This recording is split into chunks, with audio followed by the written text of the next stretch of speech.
Peace and salutations. My name is Michael J. Turner. I am the Southwest Shaman, the Earl of Arizona. You are now shining with the Arizona sun. Thank you for being you. Thank you for being here, which is where you at. Coming from AZ with love. This is StereoFix 888, a channel about personal development and growth on YouTube and how I've changed my life from low vibe to high vibe. I'm not here to tell you what to do. I cannot save you, but I can show you how I have saved myself and how I'm saving myself currently, what I do day to day, and how I'm getting down. And one of those biggest obstacles that I have identified in my walk as I walk has been self-sabotage, and it's happened before, and I knew it was happening, but it was like, and I was familiar with the term, even I was familiar with the concept of it, but how could I identify what was going on? How could I identify how it was happening with me? Well, that's what we're about to get into right now. That's what we're about to get into. So let me welcome y'all. Let me thank y'all for being here. Thank you. Give yourself a pat on the back for being here. Give yourself a pat on the back. So anyway, we're gonna get right into it, man. As I'm growing this YouTube channel, it's like, it's all about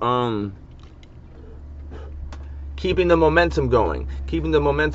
So while I come from years of self-sabotage, like, because my background is it includes substance abuse, jail time, all that stuff, and so that's why this channel is about breaking out of that mold, and no longer being stuck in the confines of those things. Self-sabotage probably comes natural after being in those circumstances as I was in. The ones I had created, though, it was like a whole novel of self-sabotage. That was kind of what my what it was, so this is the gems I just uncovered the other day, man, and it was so revelatory because, oh my God, it was like this person was speaking my story, like I came to understand that, all right, maybe I already knew this, but self-sabotage, it's a subconscious thing. It happens subconsciously, as in I'm not aware of it happening. So the big thing is that when it boils down to it, self-sabotage is about me being afraid to lose something through the changes that I'm making in myself. And with this YouTube thing, it's no different. It's like, oh, don't think that I can't self-sabotage myself with this, because getting momentum and letting something develop takes time and patience, and the universe is always going to, I feel like, is always going to test me as far as whether I really want something or not. Do I really want something or not? Or am I just on another one of my ideas or inspirations, brief inspirations, so what I'm talking about here is, I guess I was on a certain frequency, right? I was emitting a certain frequency which was dictating the people, places, and things that I was attracting and going to, and how my reality was being constructed. And as it came to a point, man, after like a certain number of years, like 15 years or something, 15 plus years of dealing with that lifestyle, living that lifestyle, I finally found a way to change, and it was through knowledge of self. So I came to understand that now, I have come to understand that as I change the old vibration, it's hard to change your vibration. Basically, there's still echoes, if you will, or reverberations of the old vibration, still trying to get me to do what's comfortable.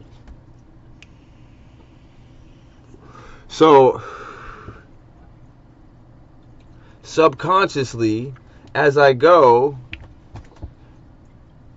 I have, and I've displayed this in so many ways. It's like there could be a fear of missing out. There could be a fear of losing connections and friendships. There could be a fear of losing who you are, who I am. Like, as I now see, I'm changing now. Now I'm changing, and I've self-sabotaged before, and I'll give you a perfect example of this. of this. Damn, that's my insane. But yeah, okay. I have some notes on this. Let me keep my note game real quick, because it's like, it's so important, man. And I can't stress this enough as me finding a way to beat this hurdle, because I've set myself up so many times. It's almost like it makes perfect sense though. Where I'm going, I can't take everybody with me. And in my past, I've always been somebody who actually literally cared about others more than I've cared about myself. So now I'm finally caring about myself, and it's weird. I guess it's kind of different and strange, because for me to just be focusing only on me is like kind of it's just out of the ordinary for me. So I find myself, that's what I mean. I make calls on the regular to people just to chop it up.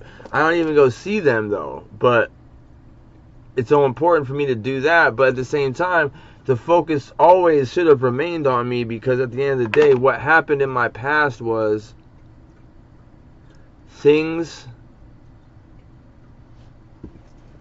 The smoke is causing my shit to go out of fucking focus. Or because who knows? Alright, let's get that shit right. Let's get that shit corrected, y'all. In my past, and my thing's all blurry now, that's crazy. In my past, I emphasized basically living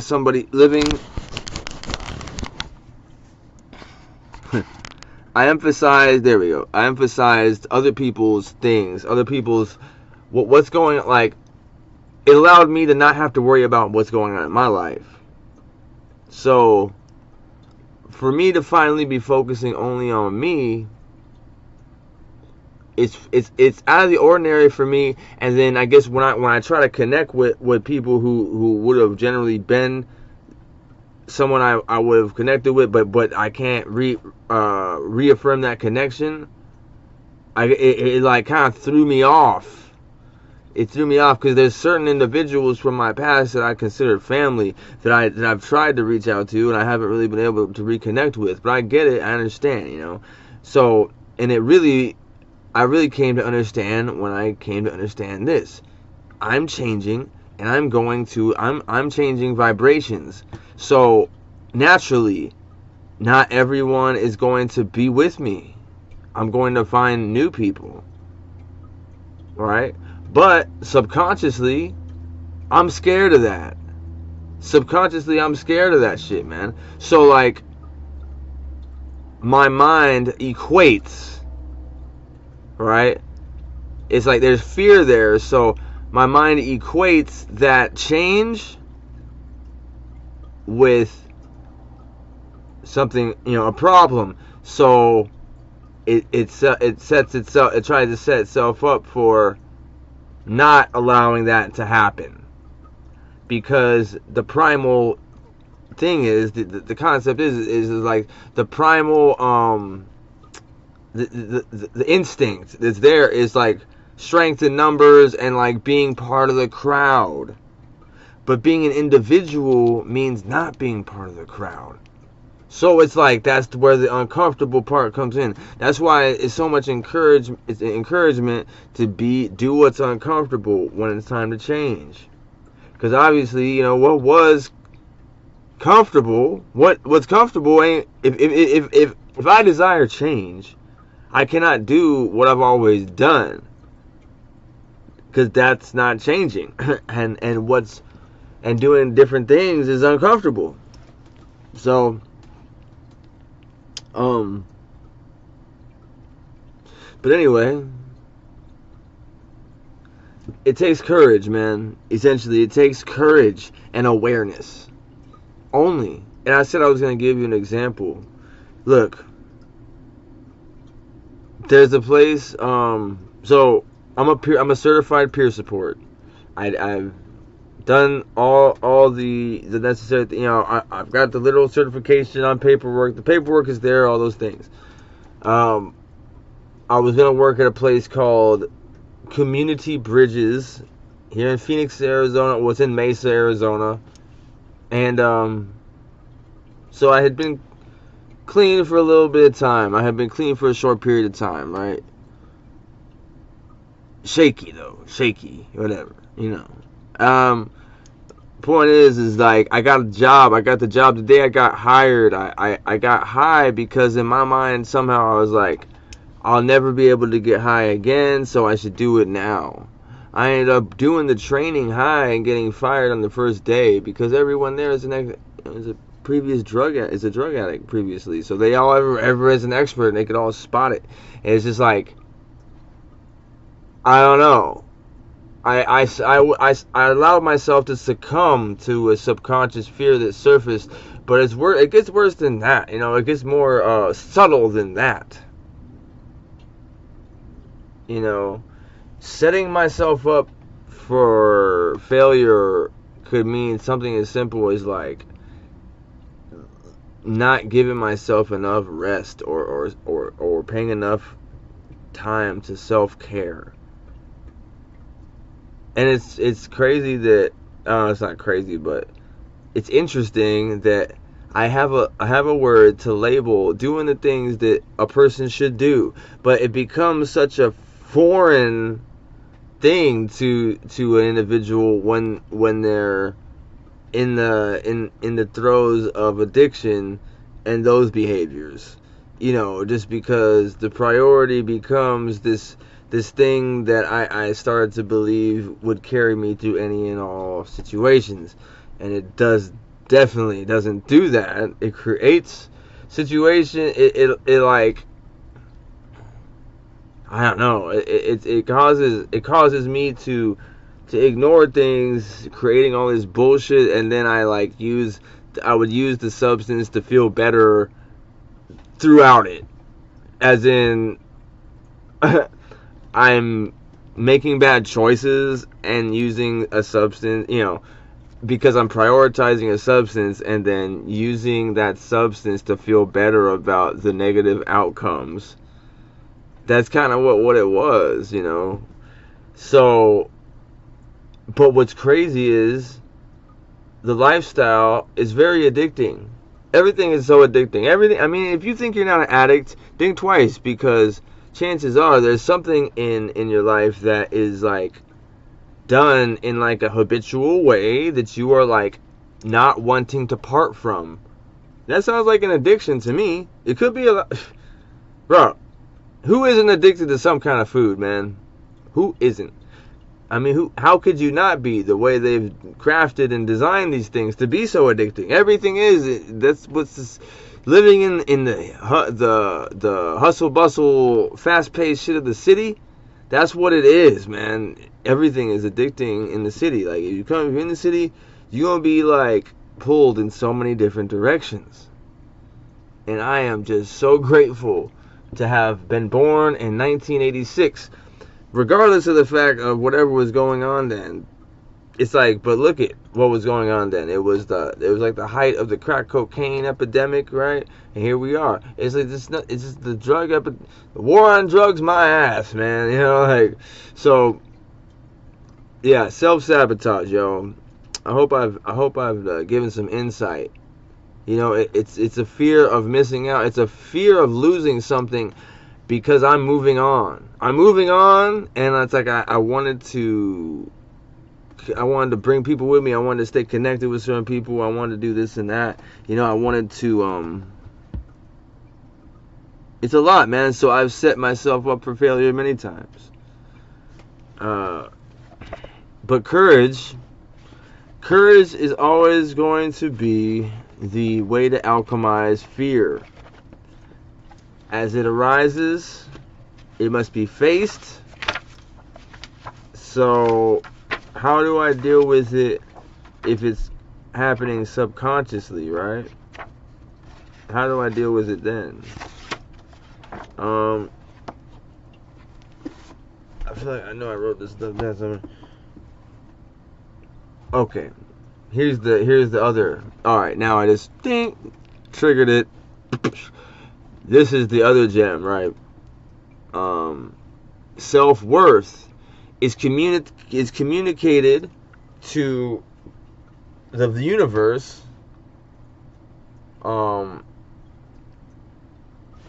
through through my level of discipline. Like, if I'm always doing things that I know that I don't want to do, or like I shouldn't do, or rather than doing the things I know I should do, because I have an uncanny ability to force myself to do things, you know, whether they're quote unquote good or bad. I just learned that communicates to the universe a level of a lack of self-worth. This is so deep, you guys. This is so deep because I've done this over and over, and this has been my self-sabotage. Prime example. Maybe I'm pushing the limits, right? It's like a time I shouldn't be going to score dope, and I would be going to score dope knowing it's gonna make me late, or knowing I'm going to use my last dollar I should have been saving for this or this and that and the third. That those thoughts are running through, right? And this can be extrapolated to any other type of situation. Like, you know you're not supposed to be doing this, and the thought is there, the caution sign comes up, but it's ignored. You know, I used to do this, man. Like, here's a crazy and even crazier example for a story for me. You know, I've picked up hookers before, and it's like it wasn't like I even picked them up. I went to meet them. I went to them at like a motel, and anytime I did that, the whole way I was like fighting myself, because inside I was like, I don't think I should be doing this. You know, I could get in trouble. Who knows what I'm gonna get into?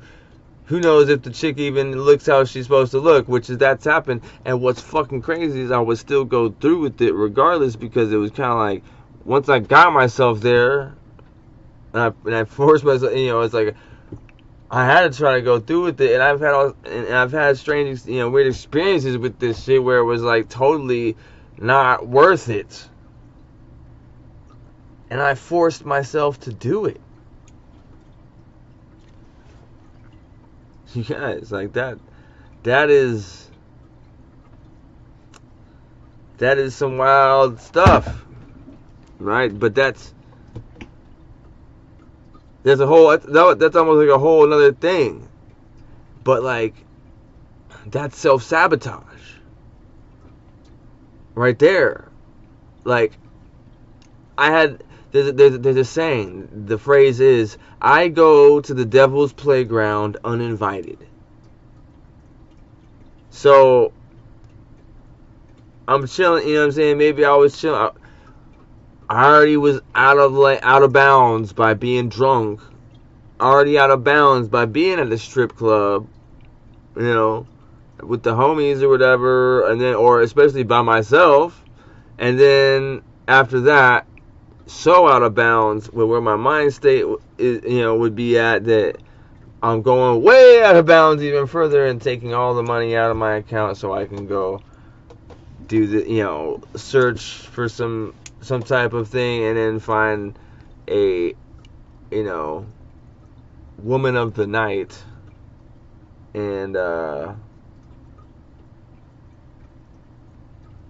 this was years ago. I haven't done this for a long time now, but I've, you know, I don't mind talking about it. So, yeah. And then the next day feeling like, man, knowing. And then repeating that too. Setting myself up for failure in so many ways. Like, now I got no money. Now I got, like, you can just imagine. Pray, all praises due that I no STDs over here. Like, stuff like that. Like, I just, the list goes on.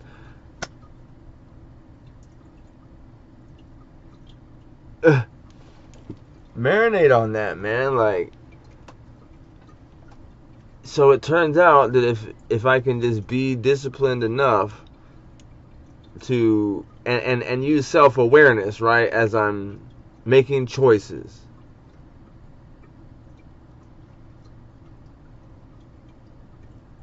it really takes discipline though, y'all, because when I do things that I know will set me back, what type of sense does that make? But the rationale is there in the moment that it can be, that the hit can be taken in order to achieve whatever that it was. It was always about instant gratification. So fuck instant gratification, y'all. Because that always leads to pain later. Pleasure now equates to pain later. Pain now equates to pleasure later. It's greater later. That's the whole thing. And I'm the elevator. I am the Southwest Shaman, the Earl of Arizona, the Arizona Sun. And this is Stereo Fix 888. Rock with me. Rock with me, y'all. Love yourself. Love yourself. Peace, y'all.